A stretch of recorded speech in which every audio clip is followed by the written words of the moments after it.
What's up everyone? In this tutorial, we'll be showing you how to post videos on Patreon. So stick around to the end to understand how you can do this. The first thing you need to do is to make sure you're logged in as a creator. When I click on this button on the bottom left corner, you can see that I'm currently as a creator. And then we'll need to locate the create button. The create button can be found here or right here. We're going to click on this one, and when you click on create, you can see different options. And as you might have seen, you can see video option here. We're going to click on this. Then right here, you have the option to drag and drop. Either you do that or you can click on select video, and this will open your file folder where you can locate your video for posting. Go ahead and add the title and some more information about the video. So now we're going to drag and drop a video, and in between, you can promote your content before the release time. Right down here, you can come over and set the date for the video to drop. And the next thing we need to do is to select who can access this video. When you click on the drop down menu, you can choose all members,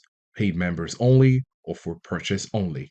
If we leave it for all members, everyone will see it. Anyway, you can choose which is best for you. After all of this is done, you can go ahead and click on schedule drop at the bottom right corner of the screen. Let us know if this was helpful, and thanks for watching.